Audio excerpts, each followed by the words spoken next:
Life is about the experiences, emotions, memories, and the love we share. Allow my spirit and our memories to remain within. It's great.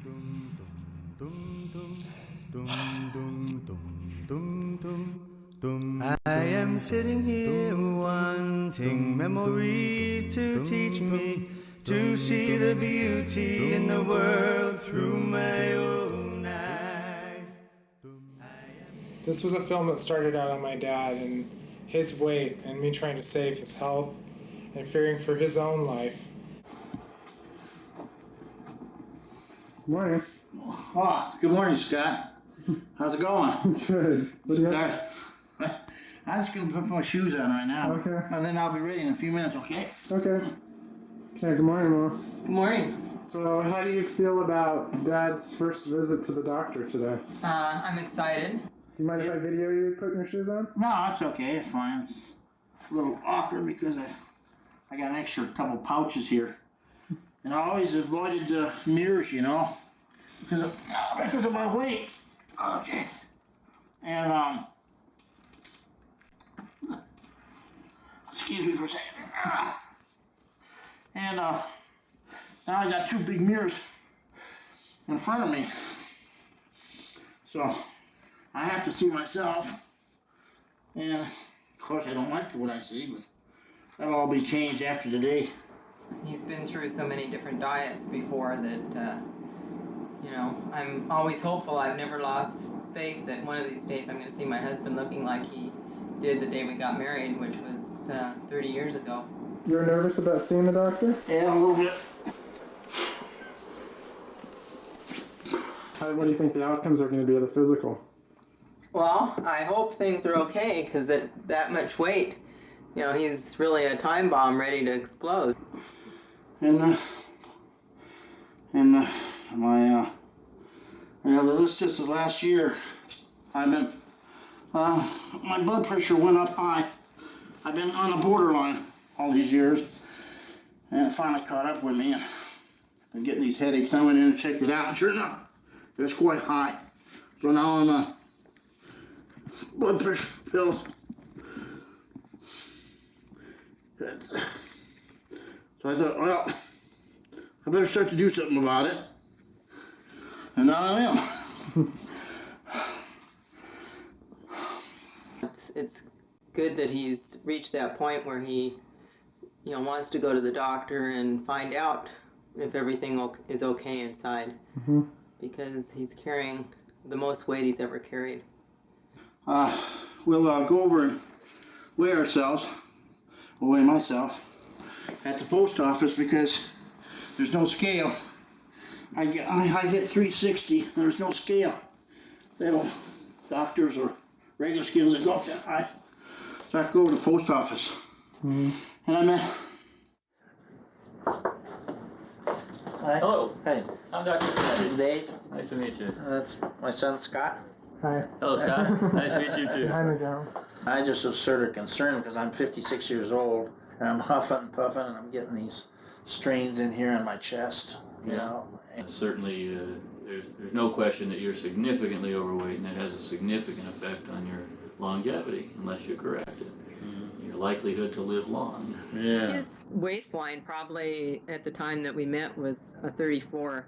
I've mentioned that to Dave since then, and I think he has a real hard time relating that he was ever a 34. So what is it that you wanted to show me? Oh, I wanted to show you, he had found some pictures. This is a picture, I believe, in 1966. Or that might be 1964. And then in 1966, that's him standing next to our Chevy. This is the year we got married. Look how trim he's looking there. And then we go on to 1973. So you're out of form. Yeah, that was the year you were born. He was looking really sharp. And then you can see in 1977 he started to put on a little bit of weight there in 78. Then we go into 1980. That's in our swimming pool. One more one. This is on his 40th birthday. In 83? 1983. And you can see he's put on some weight there. Then we go on to 1985. We're both looking chunky there. And then 2 years later, 1987, and then this is 1989. So you can definitely see a progression. What's the I'm ready, you are you? He was ready to do another attempt at losing weight. You know, with every one of these diets, he's got wonderful enthusiasm. This is going to be it. I'm going to lose the weight. And the whole family rallies around him and gets totally excited and, you know, cheers him on and says, go for it. You know, and we do everything. I go shopping. I get everything, get the food. You know, if he wants to exercise or walk, I'm right there with him to do it. And, you know, great. Goes on for maybe 3 weeks, 4 weeks. The longest, maybe 2 or 3 months. And he's just gradually starts going back down to his old habits again. You got McDonald's hamburgers on Sunday for 39 cents, and you know, I always saw the deals. You know, that would get me and entice me to get in there with the deals, like, you know, 3 hamburgers for $1, you know, or something like this. 4 to 6 cheeseburgers. I got 2 breads here, but then I got all that meat in between, you know. And then I had to take my enzymes afterwards because my stomach would be upset. So your EKG is all right. The strains you feel in your heart could well be angina. That's a term you've probably heard. Angina is a term for the symptoms, usually uncomfortable or painful, that the heart causes you when it's not getting as much blood as it needs at that moment. If a part of your heart doesn't get any blood at all for enough minutes, then that part of the heart dies, and that's what a heart attack is. One of these could have led to a heart attack. Any of those could have been it. I hate to say it, but I think it just might take a major event in his own personal life to make it change.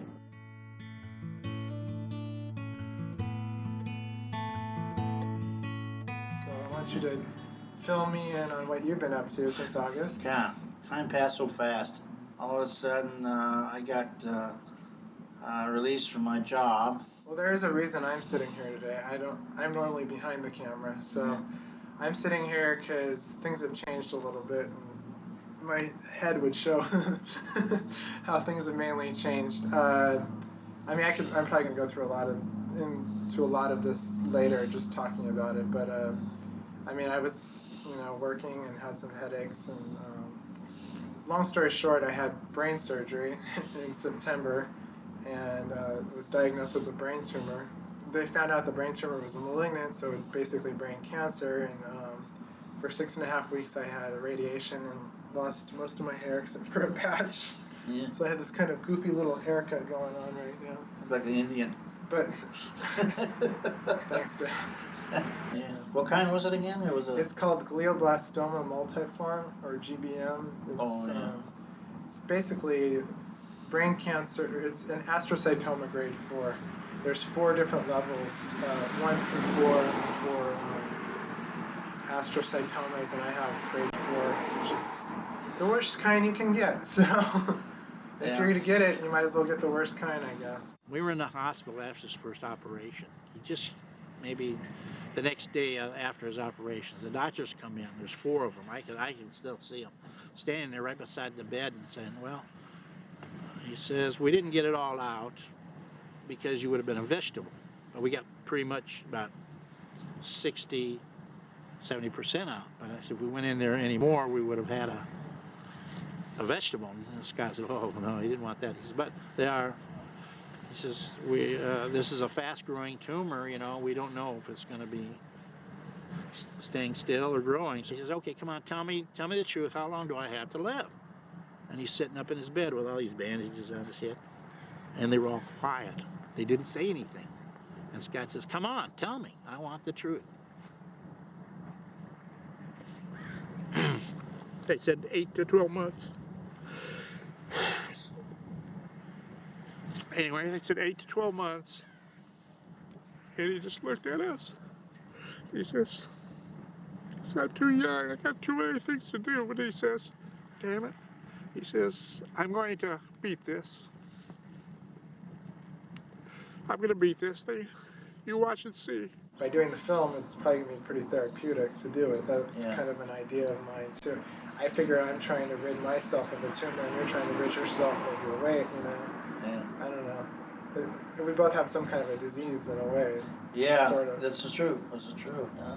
When Scott first came to see me, he came to deal with a couple of different issues. One of them was his cancer, and another one was his issues around his sexuality. I went into the kitchen in the morning, and my mom was sitting there making an omelet for me, eggs. I'll never forget it. I'm sitting in the chair. She's over there by the stove, and I'm like, Mom? Yeah. She goes, what do you want in your omelet? Some avocado? I'm like, Mom, I have something important to tell you. Oh, okay. And she's like scrambling the eggs, not even looking at me. And I said, I'm not exactly straight, you know. My preference is not exactly straight. Just looking at me like, what? Was that cheddar you wanted that omelet, or what? During the process of our working together, he also chose to work on his relationship with his father. I needed a push. I really needed a push, and I think you did it for me. You think this I mean, people have been talking to me for years and trying to get me on this diet, on that. See a doctor, see the psychiatrist, and all that jazz. And I have seen, I've done it. I've been in the groups and stuff, but nothing helped at all. It had to be me. I had to be ready to do it, and I thought I was getting closer because this last year, several times I've tried to get on a diet, you know, and I'd start, and then I get disappointed. But here, I got a little something to look forward to. You know, that you filming me in another month or so or whatever, and I'm going to be feeling a little better. It's going to take time. It's going to take time, yeah. It's not going to be next week or tomorrow. I didn't say that. I'm just saying it's on the road, On the road to recovery. Absolutely. I know he'd really like to lose the weight, and I think most people, when they see a fat person, think that, oh my God, all he is just an obnoxious slob that just shovels in food all day long, and not really knowing that it's a disease, it's an illness. Like any compulsion, very often there's a neurochemical aspect to it, and when that happens, it's, I think, very difficult to treat people without having some medical intervention. Well, it's like an alcoholic. I mean, if there's candy there, why nobody's watching, he'll take it. That's unfortunate. It's too bad, but he's his own worst enemy, and I don't know how he's ever going to overcome it. But I don't even think his weight affects him, you know, like his personality. You know, he's still this funny guy. A fat person is not happy.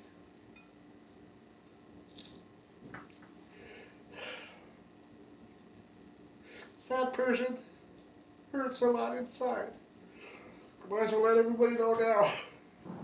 A therapist once said, when you cry, it's the child in you crying, and it freezes you in a moment. It's not the adult saying, I'm going to handle this. He just has no, how can you put this, no self-worth, shall we say, in himself. And he didn't seem to care too much, you know. I think that's what happened when perhaps he lost the business. It was Sunshine Drapery. You walk in, and I had right there, I had a big parrot. I bought a big parrot. A macaw parrot was in the cage, and he'd be yelling at people and screaming. And then over here was my office, and I had a nice big marble desk, like an executive desk. He wanted to have his own drapery cleaning business.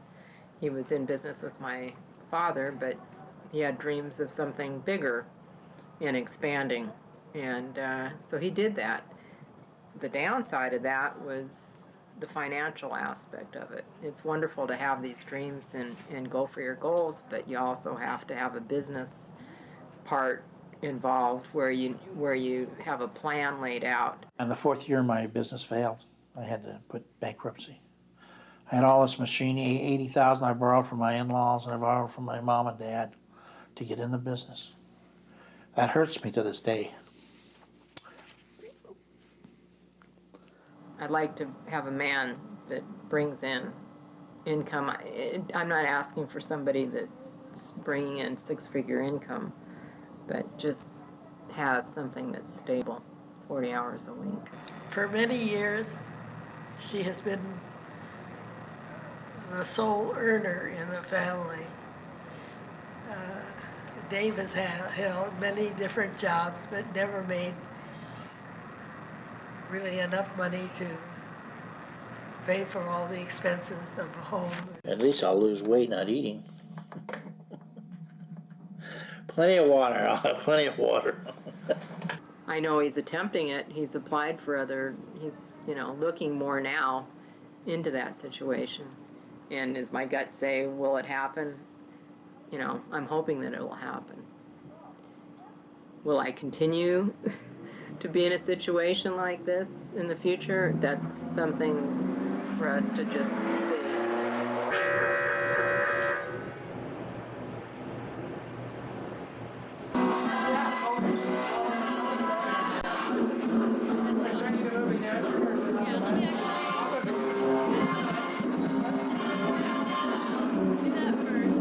Watch out, Steve.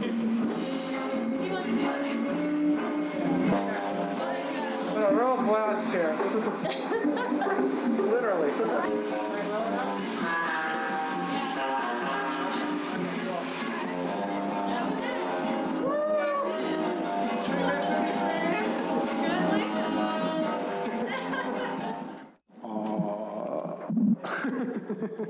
Scott playing with his mask after his last dose of radiation.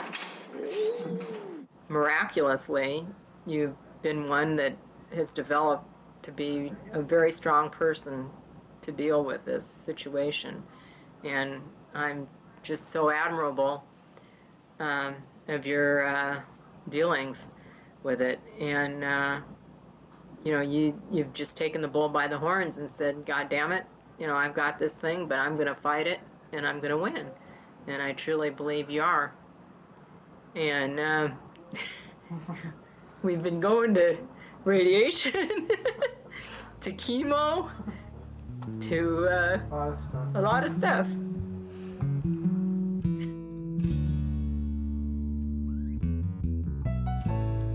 We see that linear. Wow. So I think bright. it's more like a linear Like a line. lesion, but there's problems within the surrounding area. That's what we have. What are the problems? Meaning it's either swelling or there's tumor in there. It's not going to be my last chemo day today. It's not? They found a lesion on my cerebellum, and that's why I'm walking so funny, and it's affecting my equilibrium and my balance. That's my friend Steve. Hi, Steve. How are you? But so I'm gonna have to start a whole new chemo today, probably. I was told that there's this new chemo called Temodar that was just approved by the FDA, and it was approved in September of '99, so it's brand new, and it's been on clinical trials and working really well.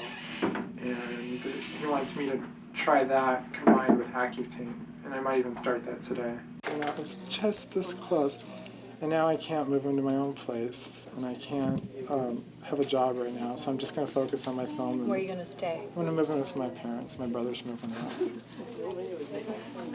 It's this close, though,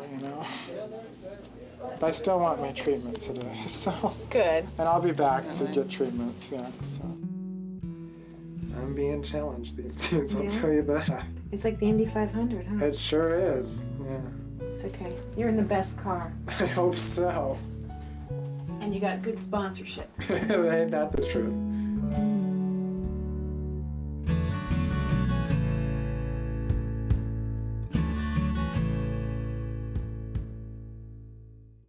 I'm in the light. So this is Dad's 58th birthday. Happy birthday, Dad! Hey, happy birthday! How old are you? Birthday to you. No. How old are you today? I'm 58. Believe it or not, an old fart. No.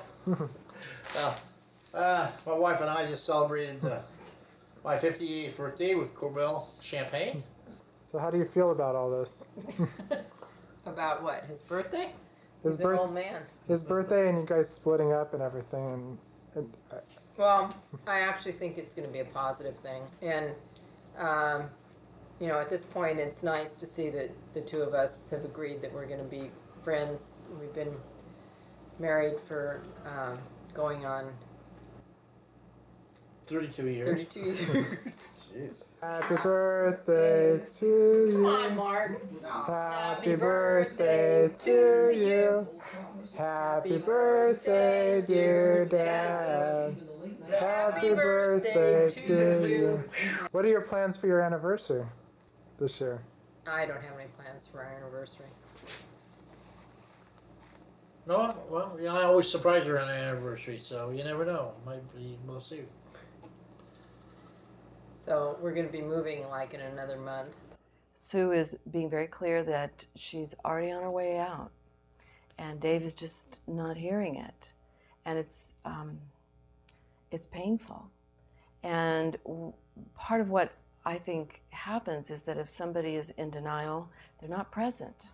The interesting thing about Sue was that because of what she saw happening to her son, she couldn't wait for her life anymore. What are you up to? I am packing up the last of the kitchen. So what's going on these days? We're in the midst of moving. Who's moving where?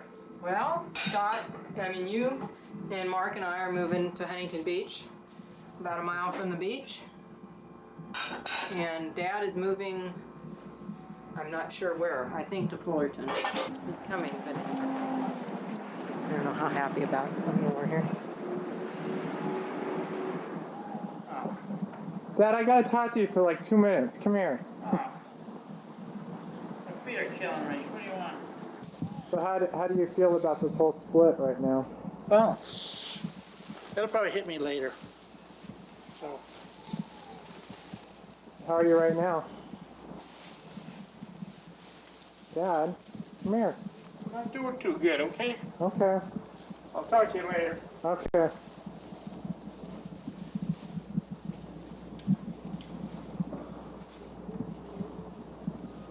See you later. Okay.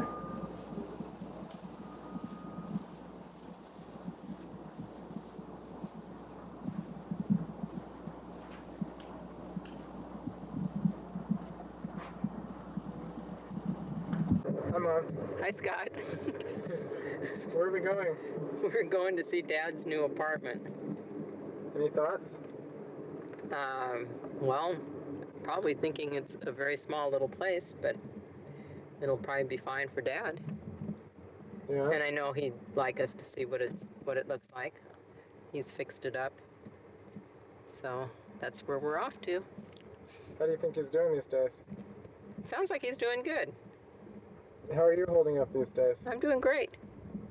Would you ever take him back if all of a sudden he loses all this weight and he starts looking really, really good and hot and he's earning a lot of money, like because he's earning a steady income right now?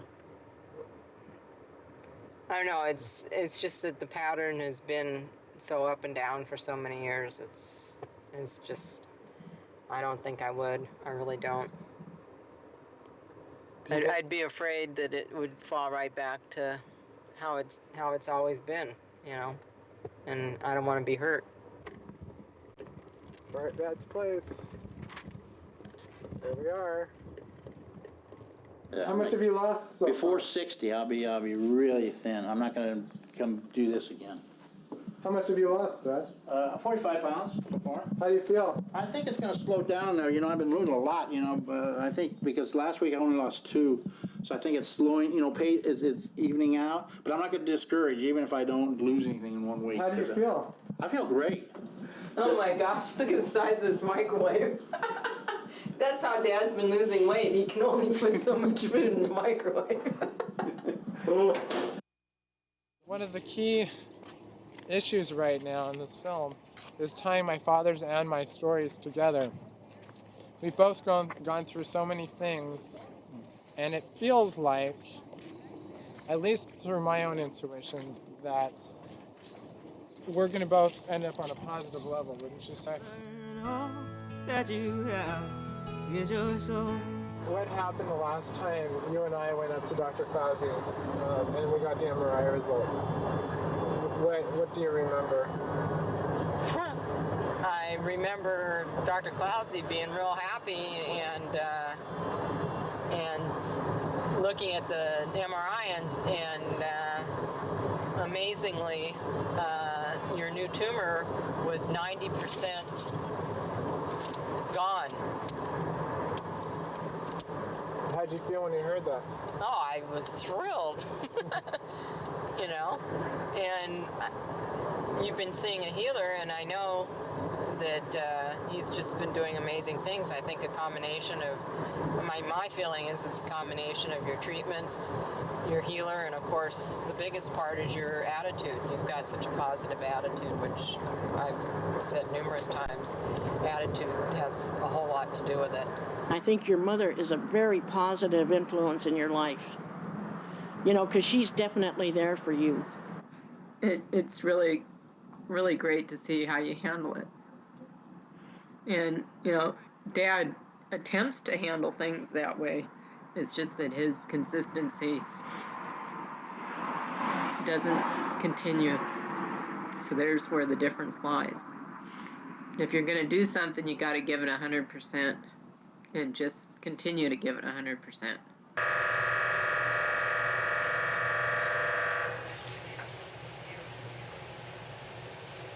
This white stuff shouldn't be there. What about surgery? Yeah, you can't really take that part. I mean, you would have significant problems. What about gamma knife? If you give gamma knife to an area of normal tissue, you destroy that tissue. Mm-hmm. And so if you can't go in and do surgery into that area, you shouldn't do a single blast of radiation. Fractionating it, giving smaller blasts, save normal tissue better and interfere with tumor tissue more, and that's supposed to be the therapeutic index, that you save normal tissue but hopefully damage tumor tissue in that way. So that's kind of where we are. This is Tuesday, the September 19th, 2000. And it's about 2 years ago. There's a lot of things happened in the last 2 years, and we'll get into that in a minute. About my weight, well, I've managed to stay 35, 40 pounds in there. I haven't lost, and I haven't gained it all back, so that's a positive. I got a lot more to do than that, but I've got a lot of challenges too. Dad is directing this film now, by the way. He's taught me good. Well, as you can see, my hair is gone. I'm having my second surgery. People ask me, they say, how do you do it? Yeah, they really. said I would kill myself or I would drink myself under. That's not an option. You just do it. I mean, you take your medicine, you take your herbs, you get your sleep. You don't dwell on, how your life could be. I mean, I'm 27 years old. Ideally, I would be in my own apartment and have my own full-time job and be dating and relationships and be bitching about the little things in life. But no, I mean, now I have to fight for my life, and but why waste your energy On negative stuff. Negativity and complaining, and Doesn't do any good. doesn't do any good at all. So that's about it for now. We'll shut off the camera and Okay. Talk soon. Okay. Right on. All right. What adversity and challenges will pull out of you, spiritually speaking? I've learned a lot, I think, in the last couple of years. When life says to you, this is something serious and you better pay attention, in my view, you have a couple of choices. Scott had something happen to him, and the way that he responded to it was to become more alive, more authentic, more present. When he started out, he was adamant that his father accept him for who he was. And at the end of the process, one of the things that Scott realized was that to really be in a state of grace, he had to accept Dave for who he was. All of it. And he really did. I go outside, these really go. I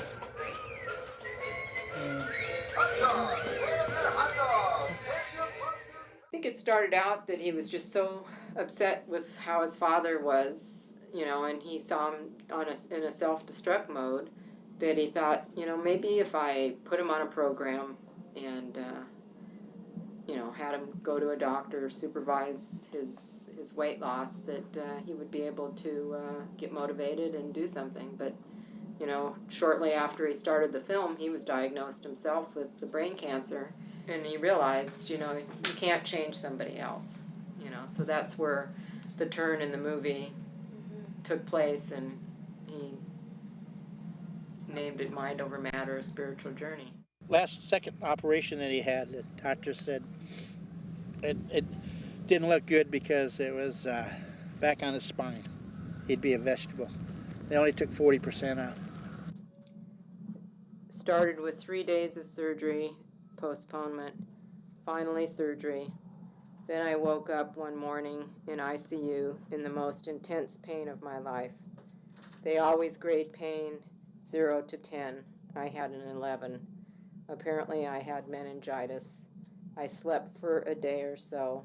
Amazing love and support. I am now rehabilitating, learning to walk again. And that was October 14th at Mission Hospital.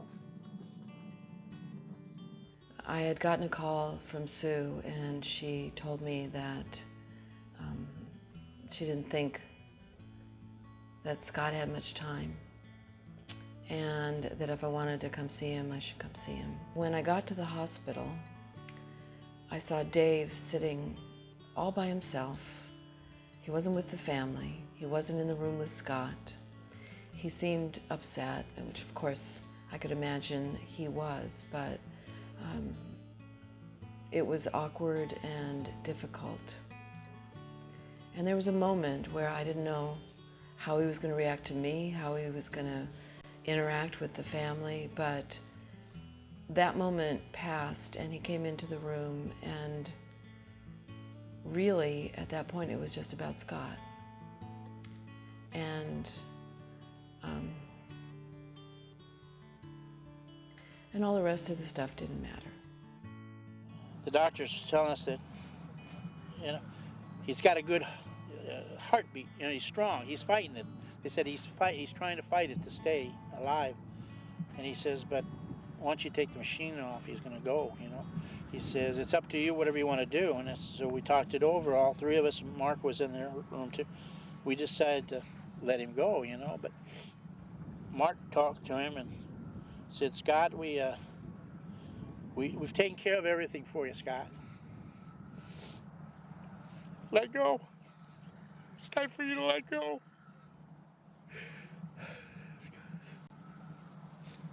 And he blinks his eyes. He said, okay, I'm ready. So we went back to the doctor to tell him this is disconnecting. So they disconnected him, and half hour later he passed away. He was trying to say something, but you know, his throat, he couldn't. He was gasping for air, and the doctor says he's fighting it, and we said, let go. You'll be at a better place, be more at peace. You are the voice that whispers all I need to hear. I know a please, a thank you, and a smile will take me far. I know that I am you, and you are me, and we are one. I know that who I am is numbered in each grain of sand. I know that I've been blessed again and over again. June 17th, 1973 to October 26, 2000. Life is about the experiences, emotions, memories, and the love we share. This is not goodbye. Allow my spirit and our memories to remain within. I am thankful for the time we have known one another. God bless. Love, Scott. Oh, Oh, I've done so many things wrong. I don't know if I can do right. And also maybe a psychological doctor, like we kind of use both, physical and psychological. And have you work with and follow like your doctor supervised that. I want to help you find somebody for that. But in the process of it all, and to inspire you to stick to it, I wanted to try to chronicle it through video and film, like follow you through, like the next year or two, like really stick it to you, like as a challenge. Yeah, I've been through that route before. I've been through a doctor. It's up to the individual to do it. I was hoping to get below 300 before my 60th birthday, but that's as close enough. In 2 years, I was going to get down to 175, 180 pounds. Put your trust in me. That's me losing over 250 pounds. I mean, that's a lot of weight. But I know I can do it,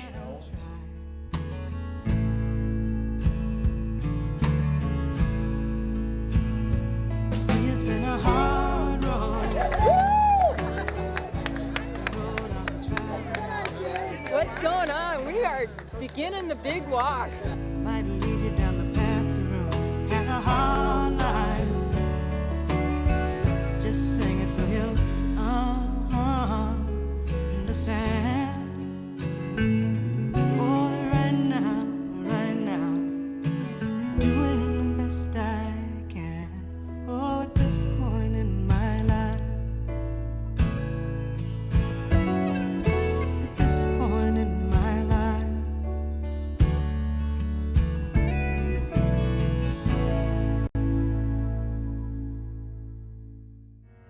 Come to you in friendship and hold my breath against the snow. What are you thinking as I gaze into you? Forgive me the confusion. Forgive me as I realize my thoughts betrayed. You are the answer. Cry and smile the same. Overcome me, baby. Overcome me, baby. Overcome me, baby. Overcome me, yeah. All I'm asking is to be. All I'm asking is to be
So we're gonna try Chariots of Fire, take 25. Okay.